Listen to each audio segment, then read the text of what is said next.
What's up, everybody? This is Fred Richani of TSC News. I've right here on the line a very special guest. She is the woman everybody is calling the Virtuosa. She's taking the wrestling scene by storm. You may have seen her on WWE NXT, WWE SmackDown, various Impact Wrestling specials, and of course, Ring of Honor, where she's part of the Ring of Honor Women of Honor tournament. I'm talking to Deonna Purrazzo, fellow New Jerseyan. Deonna, how's it going?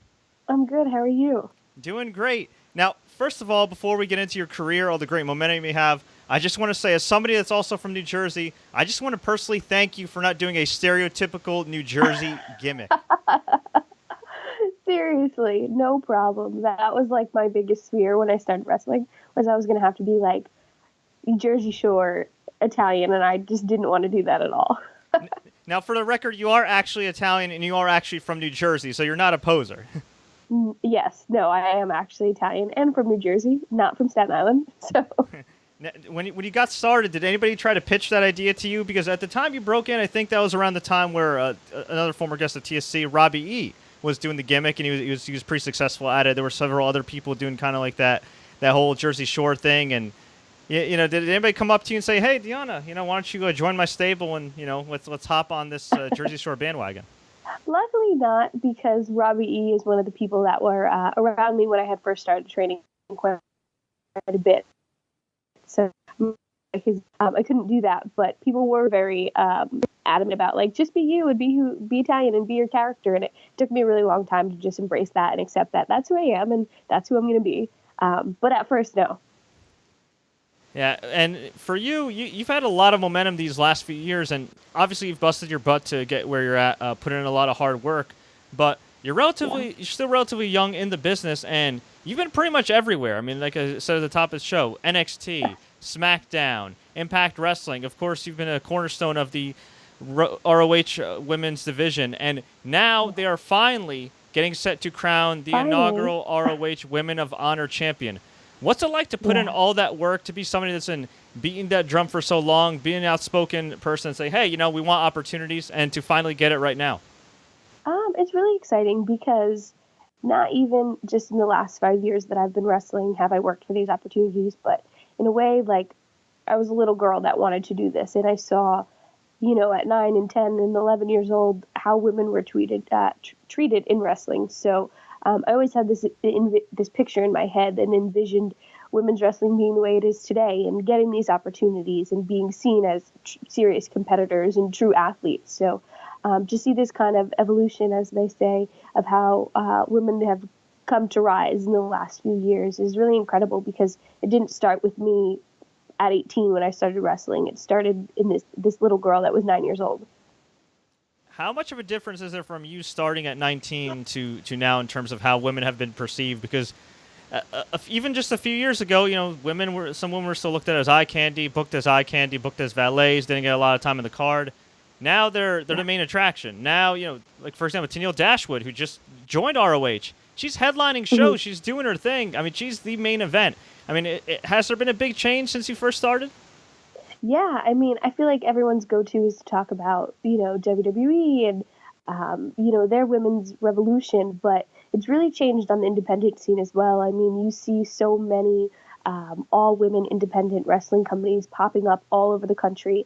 And if it's not an all-women's card, it's 3 or 4 women's matches, or there is valets, or there is managers, or there's women referees, and just across the board in professional wrestling, women have been given so many opportunities from an independent level all the way up. So there's been a change completely across the board.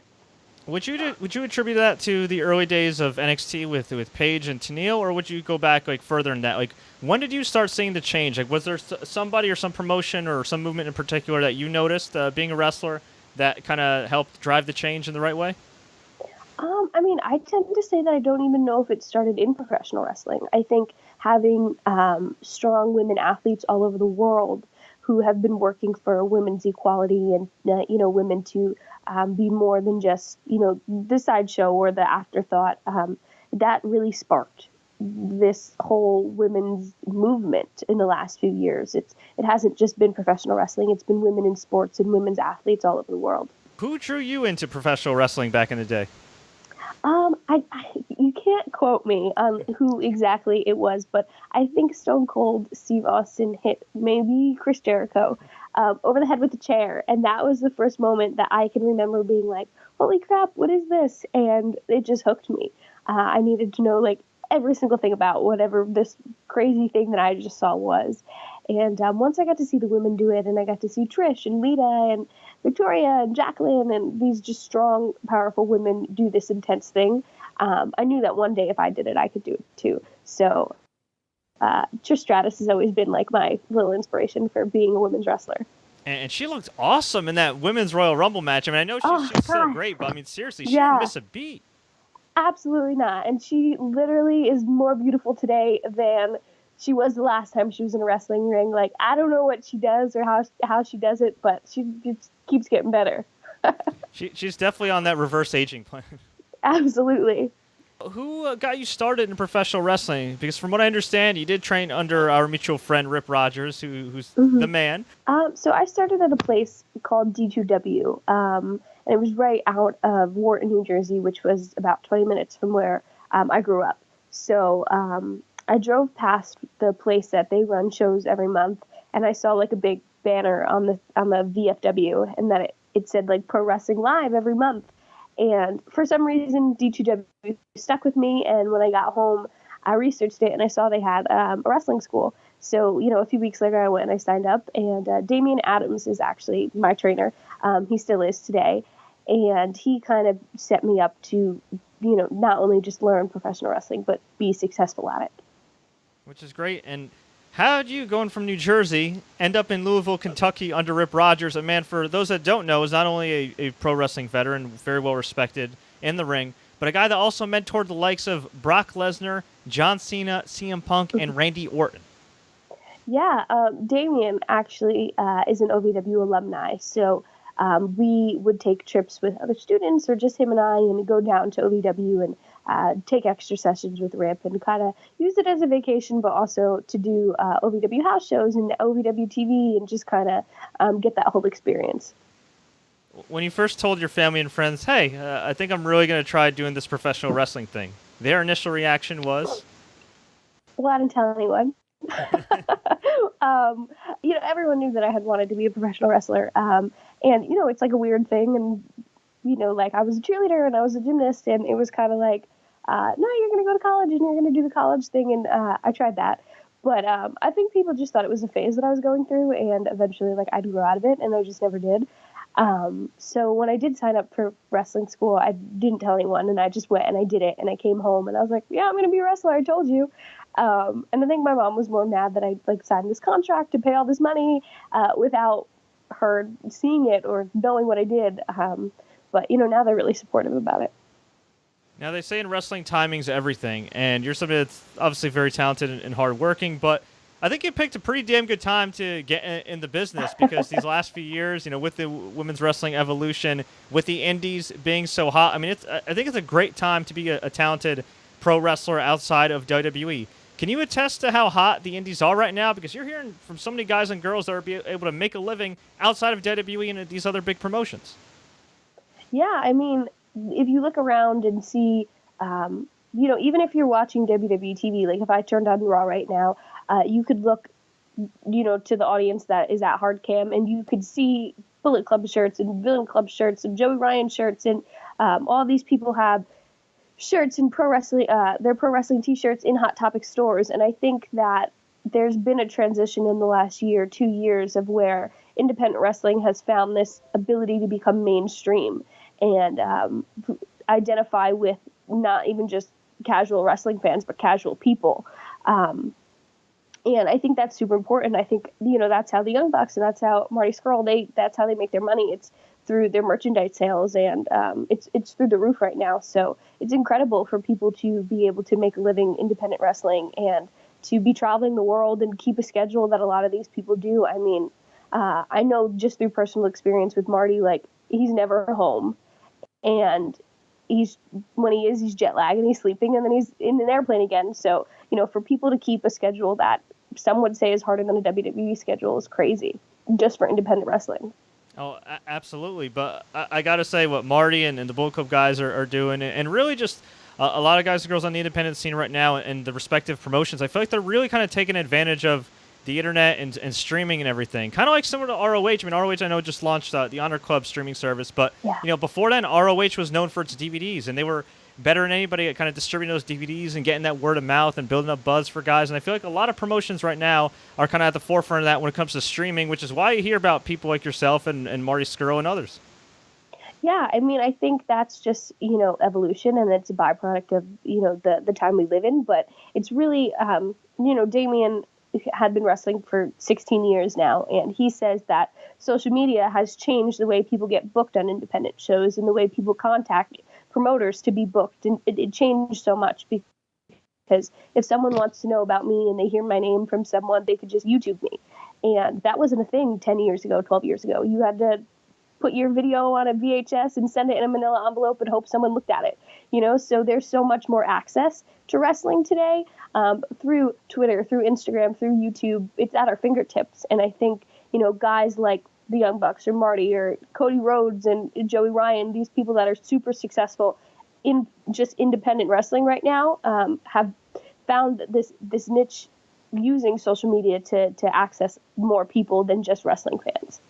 And I feel like it's kind of like a reality era in some ways. I know Triple H kind of coined that phrase in a different time, but I feel like more reality in the sense that, Marty and yourself and a lot of other people, they do have like a character on television, but I really feel like the fans like these days kind of connect a lot more on a personal level with you guys, and because they can emotionally invest in you guys in the ring and out of the ring, that lends to more support wherever you go. Yeah, I think everyone wants to feel like they know someone or feel like they're personal with another person. I think that's just human instinct. So to be able to use social media as a tool to get to know people and to know fans by name or to be able to recognize their face, it makes people feel special. And I think that's something that's really been useful in becoming successful independent wrestlers, because you don't always have TV to get who you are across, and you don't always have that interaction and meet and greets and things like that. So I think to be able to, for me in New Jersey, to be able to talk to fans that I've met in Japan last year and still have that connection, it means more when I go back and I get to see them again. So for anyone to be able to use these tools, it really helps you grow your own brand. Now, we know Rip Rogers is very big when it comes to the fundamentals. What's the most important lesson that the Hustlers taught you? Oh, honestly, like everyone likes to talk about, American psychology, and he's so big on that. But I think more so he's taught me just to like kind of go with the flow and do what I'm supposed to do, and to realize that this is a job and it's not always about me, and just do what I'm asked and be over prepared in any situation. Now, a lot of people are a little surprised because you've been booked everywhere, before you signed a deal with Ring of Honor. I'm sure you still have bookings outside of ROH and everything.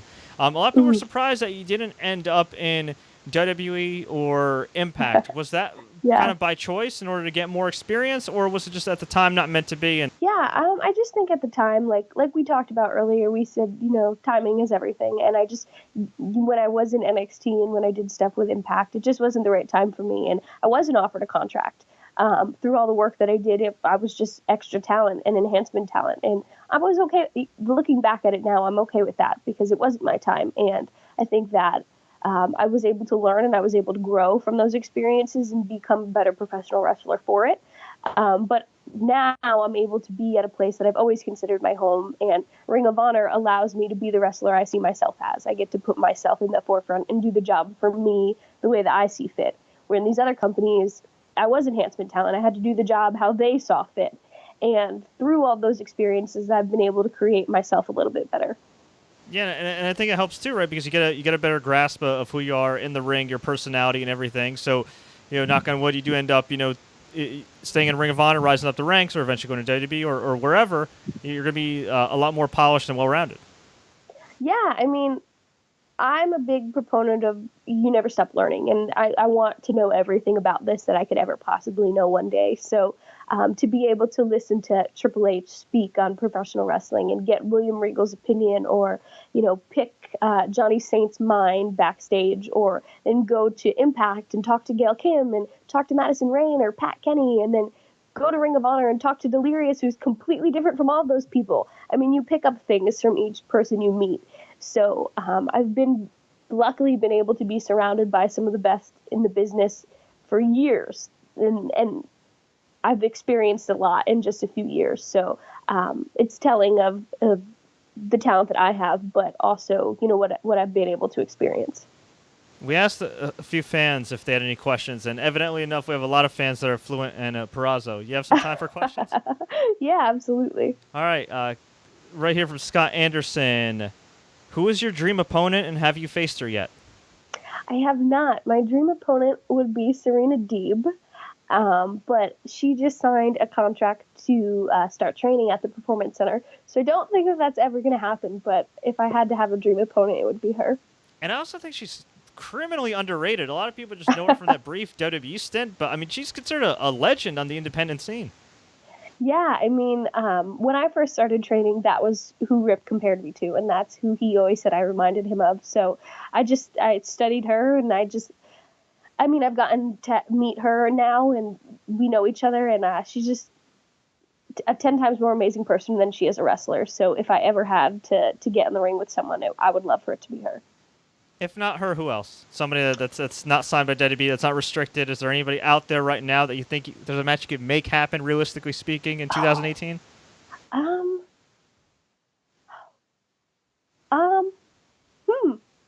don't know. Is Trish Stratus willing to wrestle? Maybe you'll run into her. Hey, maybe you could run into her at WrestleCon or something. Convince her. I hope so, because I'm yet to meet her, and I think that I will die. Okay, this one right here is from Alan Wu. When did you realize that wrestling was tougher than you thought? I thought it would be tough, but I didn't realize how tough until my very first day of training. I learned how to take a bump, fall backwards, and I had to do that like 150 times. And when I left, my trainer was like, okay, so we have practice on Sunday. And I was like, yeah, I'll totally be here, no problem. I didn't get out of bed for like a week. Just because I physically could not muster up the strength to do it. I was in so much pain. And in that moment, I was like, is this really what I want to do right now? But, you adapt and you learn. So. Classic Dutton says, I really enjoyed your stuff in Impact Wrestling. I know you're signed in ROH, but is there a chance that we could see you back there kind of mixing it up? I guess what he's trying to ask is, are you just exclusive to Ring of Honor right now, or are you open to going to work with other promotions that might have some television? I cannot, per my contract, work with any other promotions that have television. So no WWE, no NXT, no Impact, no Lucha Underground, stuff like that. But I'm free to do any independent wrestling all over the world. So you can definitely see me at a show there, but unfortunately not Impact. Okay, Jeremy asks, who's your favorite opponent? I mean, if I had to pick a favorite, because I just like to beat them all, Karen Q, by far Karen Q. Why's that?